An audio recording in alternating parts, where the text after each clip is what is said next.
வெண்முரசு. குருதிச்சாரல் 8. வாசிப்பது சந்தீப். வாயில் கதவு பேரோசையுடன் வெடித்து திறக்க அறைக்குள் நுழைந்த துருமசேனன் இரு கைகளையும் விரித்து உரத்த குரலில், அன்னையே, என்றான். சுவடியை நோக்கி தலை குனிந்திருந்த அசலை திடுக்கிட்டு உடல் அதிர அவனை நோக்கிய பின் மூச்சை இழுத்துவிட்டு சலிப்புடன் சுவடியை பீடத்தில் போட்டாள். ஒப்புதல் இல்லாமல் அறைகளுக்குள் நுழையலாகாதென்று எத்தனை தடவை சொல்லியிருக்கிறேன் உன்னிடம், என்றாள். துருமசேனன், இது என் அன்னையின் அறை. நான் காற்று போல உள்ளே நுழையலாம் என்று சொன்னார்கள், என்றான். யார் சொன்னார்கள் என்று அவள் கேட்டாள். துருமசேனன் திரும்பி பின்னால் இருந்த வாமதேவனைக் காட்டி, இவன், என்றான். துருமசேனனைப் போலவே கரிய பேரிடல் கொண்டிருந்த வாமதேவன் வெண்ணிறப் பற்களைக் காட்டி சிரித்து, அது முன்பொரு முறை சொன்னது.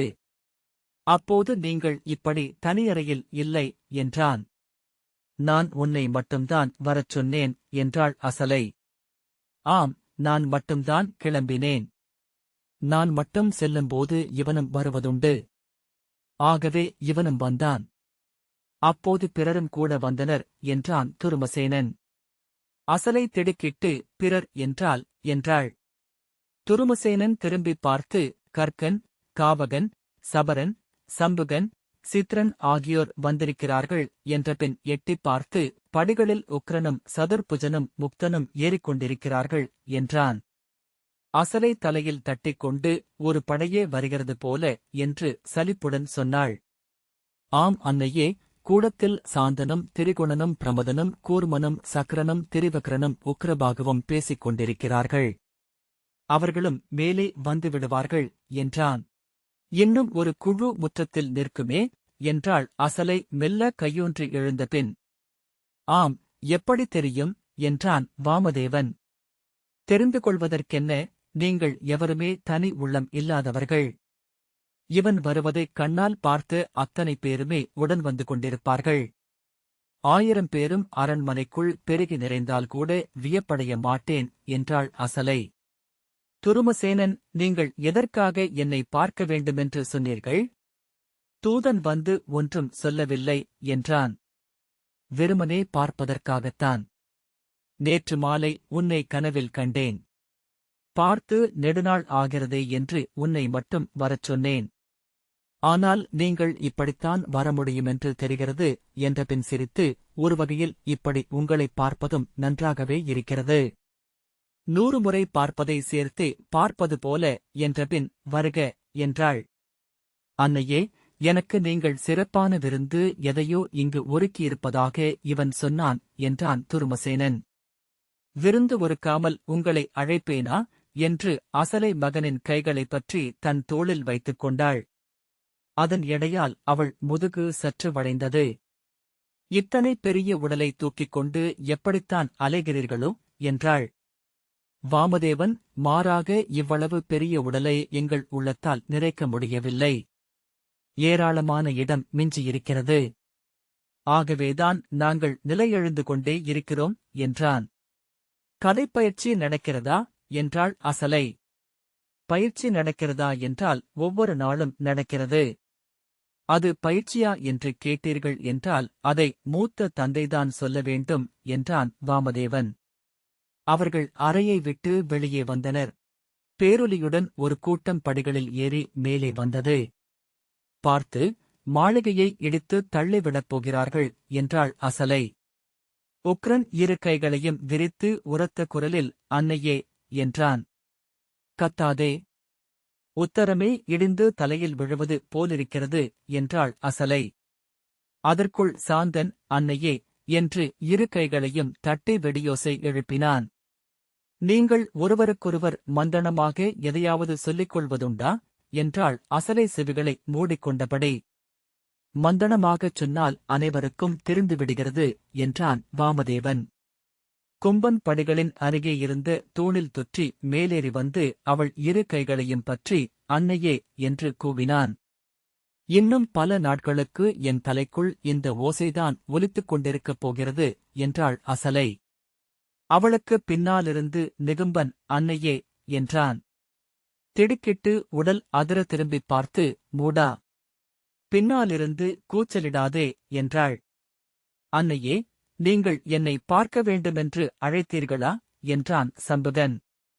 நான் பார்க்க அழைத்தது இவனை என்றாள் அசலை துருமசேனனை சுட்டிக்காட்டி.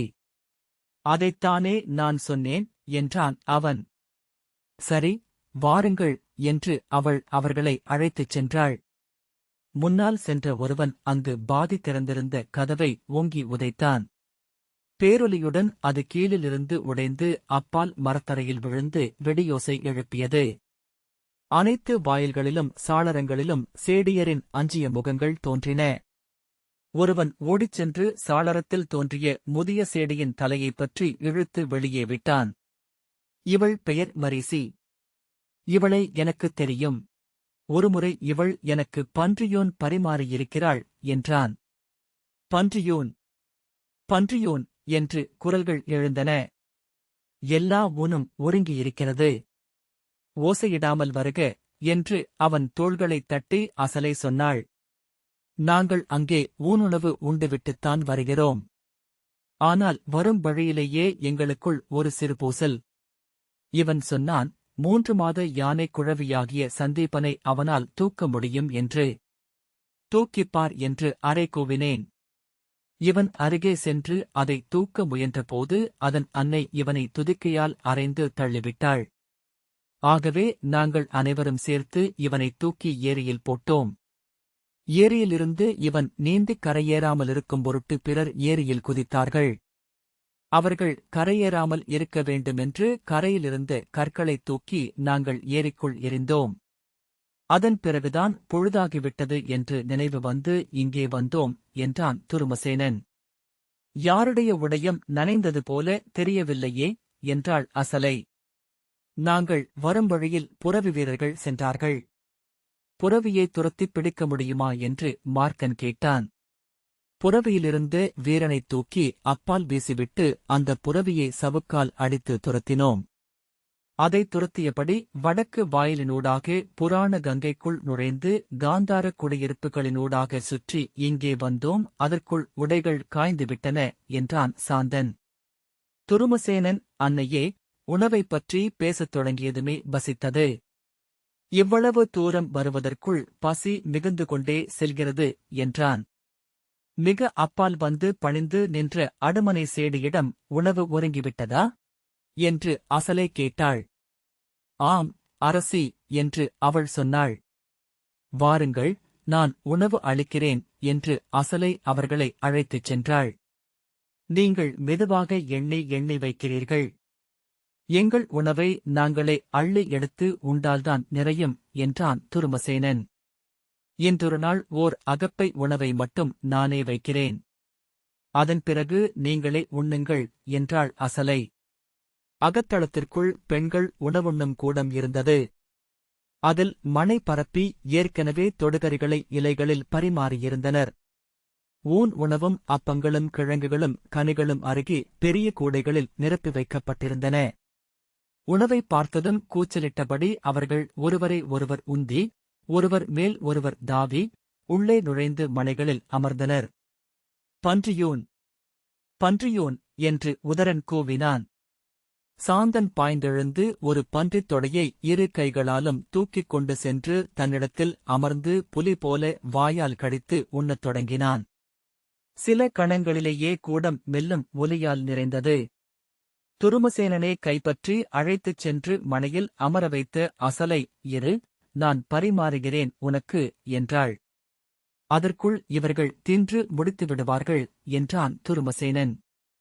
பொறு என்றபின் அவள் திரும்பி அன்னம் பரிமாற ஏனத்தை எடுத்து அகப்பையை அதிலிட்டு திரும்புவதற்குள் துருமசேனன் மாட்டுத் தொடை ஒன்றை எடுத்து உண்ணத் தொடங்கிவிட்டான்.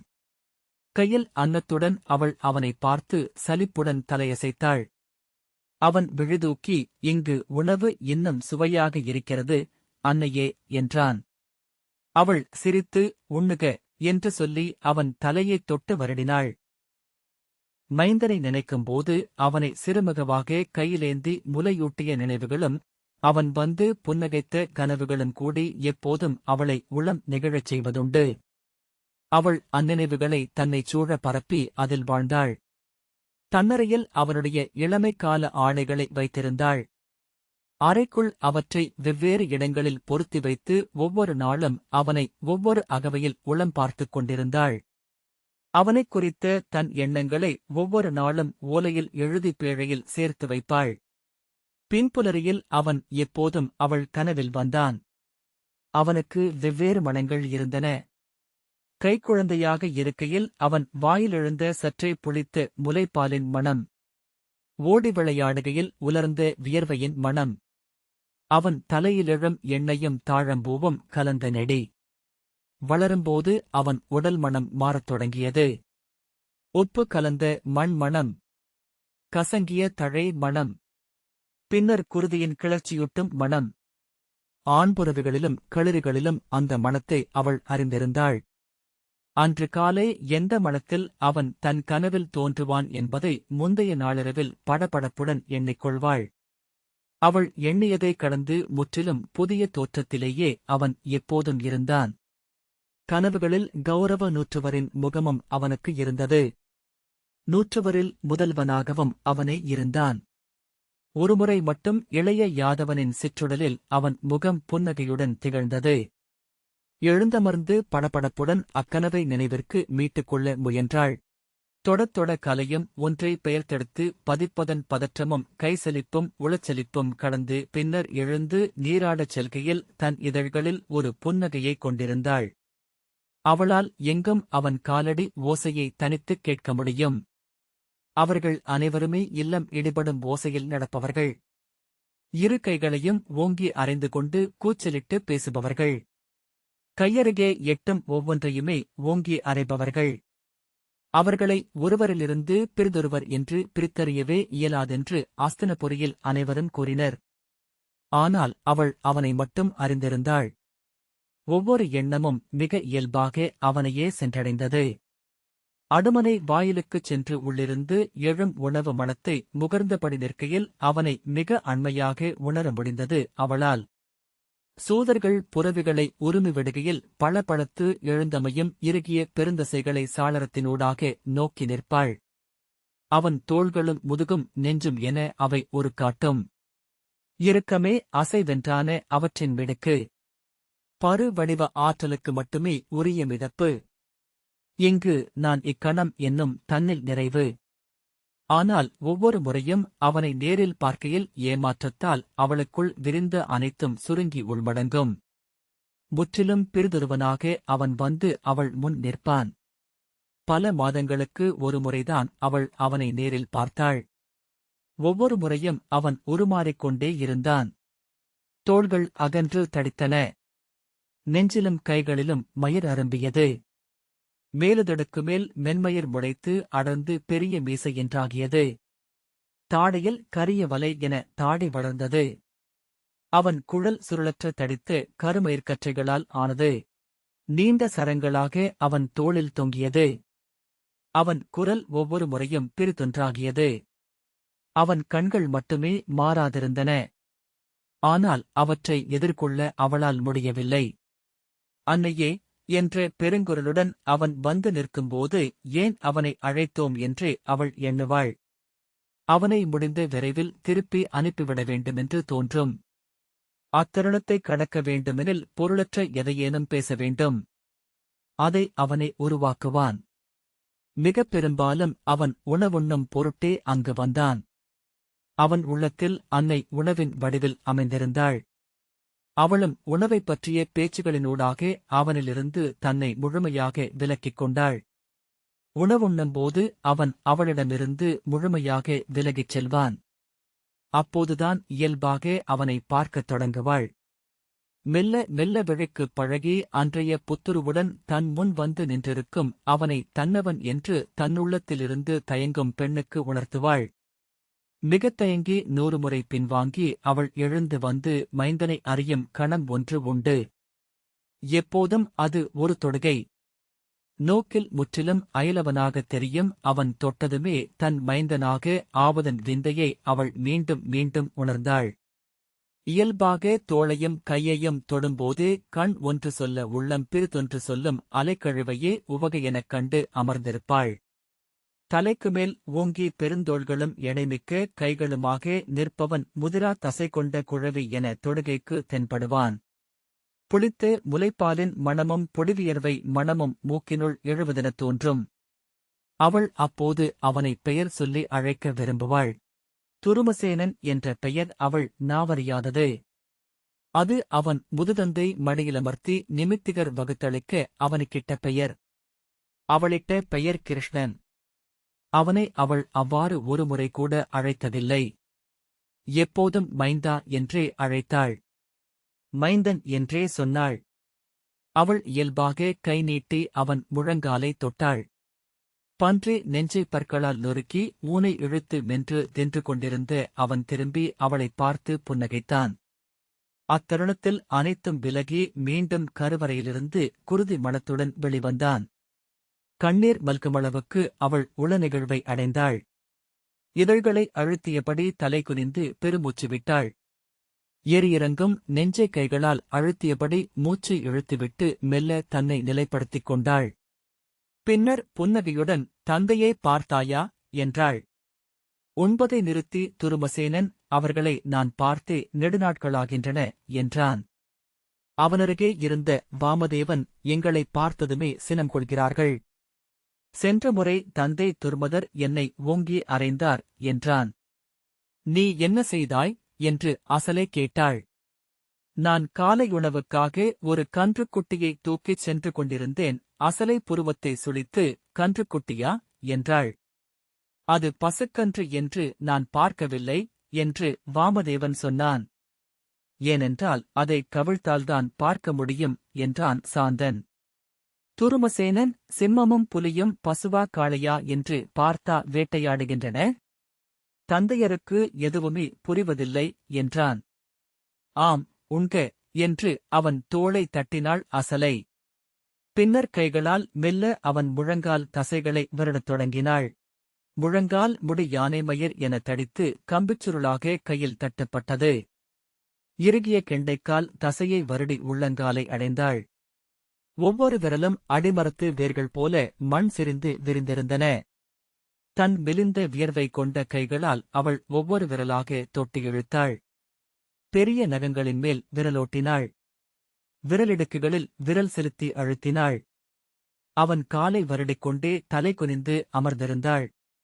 ஏதோ கனவிலென இருந்த அவள் சூழ்வுணர்ந்து விழித்துக் கொண்டபோது தன்னைச் சூழ்ந்து உணவுண்டு கொண்டிருந்த மைந்தர் திரளை நோக்கி ஒரு கணம் எதுவும் புரியாதவள் போல திகைத்தாள். உண்ணலின் சுவையில் உடல்கள் மெல்ல அசைய கரிய நீர் நிறைந்த சுனை என அலை கொண்டது அவ்வரை. ஊழ்கத்திலென நிலை மறந்த விழிகள். அவிகொள்ளும் அனலென அசைந்த உதடுகளும் கைகளும். மெல்லும் நொறுங்கும் அறையும் ஓசை. கலங்கள் ஓசையிட்டன. மூச்சொலிகள் அங்கே நாகக்கூட்டம் நிறைந்திருப்பது போல எண்ணச் செய்தன. எத்தனை முகங்கள்! ஒரு நோக்கில் ஒன்று போலெனக் காட்டி கூர்நோக்கில் ஒவ்வொன்றும் வேறென விளையாடுபவை. குருகுலத்தின் அத்தனை மூதாதையரும் முகில் திரண்டு மழையென இறங்குவது போல அஸ்தனபுரிமேல் பொழிந்துவிட்டனர் போலும். ஒவ்வொருவரும் பிற மானுடர் உண்பதை விட 4 மடங்கு உண்கிறார்கள். உண்பதற்கு மட்டுமின்றி மண்ணிகழ்ந்தவர்கள் போல. ஒரு கணம் அவள் உடல் மெய்ப்பு கொண்டது. அதன் பின்னரே அவ்வெண்ணம் அவளுள் துலங்கியது. இனியில்லை என்றுணர்ந்து இனி 1000 ஆண்டுகளுக்கான அன்னத்தை உண்டு செல்ல வந்திருக்கிறார்களா என்ன? உணவுண்டு எழுந்து அவன் உறக்க ஏப்பம் விட்டபோது புன்னகையுடன் அண்ணாந்து பார்த்து, அடுத்தது என்ன? ஏதாவது யானை வாலை இழுத்து பார்ப்பதுதானே என்றாள். யானை வாலையா? ஏன் என அவன் ஆவலுடன் கேட்டான். அவள் சிரித்து, அறிவிலி, நான் வேடிக்கைக்காக சொன்னேன். மெய்யாகவே சென்று யானை வாலை இழுத்து விடாதே என்றாள். ஏன் இழுத்துப் பார்த்தால்தான் என்ன என்று அவன் திரும்பி வாமதேவனிடம் கேட்டான். இழுக்கலாம்தான் என்று அவன் சொன்னான். அசலை, வேண்டாம். நேராக உங்கள் காட்டில்லத்திற்கே செல்லுங்கள் என்றாள். ஆம், ஆனால் இம்முறை நாங்கள் தெற்கு வாயில் வழியாக செல்வதாக இருக்கிறோம் என்றான் சாந்தன். துருமசேனன், அன்னையே, போர் வந்து கொண்டிருக்கிறது என்கிறார்களே.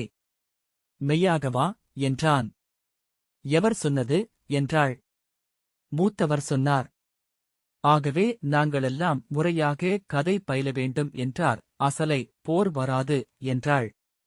துருமசேனன், வரும் என்று உரக்க சொன்னான்.